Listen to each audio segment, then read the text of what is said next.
गे सगुन जोहार 26 तारीख माने गपा 25 तारीख गपा दोले कना और 26/11/2023 रविवार हेलो इन दोले सोराय ले सर्दी या नो दो 17 गाछी ना सोराय कना और जतो कोगे नेरता हुयुक कना जतो सब्सक्राइबर को और निनेलिए को जतो कोगे ले नेरता पिया हिजुक तबन पे और नोडेना सोराय बो माने सारी सोराय या हाथी लिकान सोराय नो बो साखी सोभाया को रस्क हपाटिnya एनेक सेरेnya बोन जतो कोगे सेटर तबन पे जतो को लगी के नेरता ताहेना मा तोबे आदो बिसी कथा दो बाले रोड़ेया निये कथा को लई कते गे आदो ओनते गे बो सेनोआ और उपरुम दो कटी नोडे दो हा पुन होले दुड़ुब कना इनखान दो जतो हड़ा गे कटी उपरुम दो निमा हपे कना इन दो सुमति हासदा ऑफिशियल इnya चैनल दो और नुई दो हुयु कना मारे ब्लॉगर नुई दो नियति हासदा अली दो बनार हासदा कुड़ी गे हा नोडे दो और नुई दो हुयु कना श्यामा मंडी और हाना धारे नहीं दो हुयु कना उनी दो लतिका टुडू जतो गे ना ले सेरेंग गिया सेरेंग दो उनका दो अनका सोहराय रे दमे ले ने या दमे ना ले ने जा चलका दो कना उनका ले ने जा हां हिजु तवन पे नेल ताले पे नेल abon जतो कोगे नेल नेल हपाटी न्याबो देसके हपाटी न्याबो नेल ताले पे ओना दो भूल कथा लई का ओडे दो इके केnya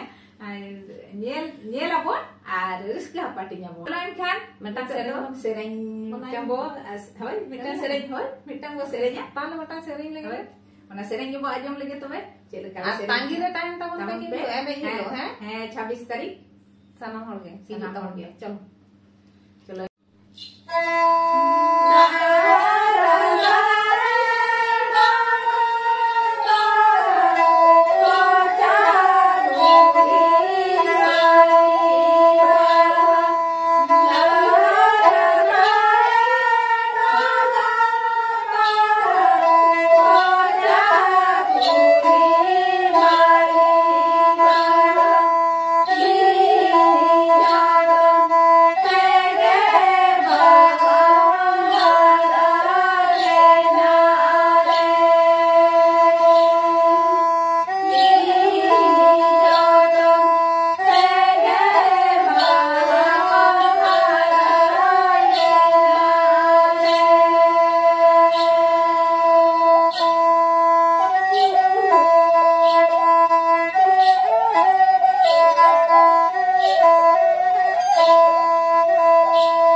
पे ñelet tabona कमेंट करते पे बड़ा चुइnya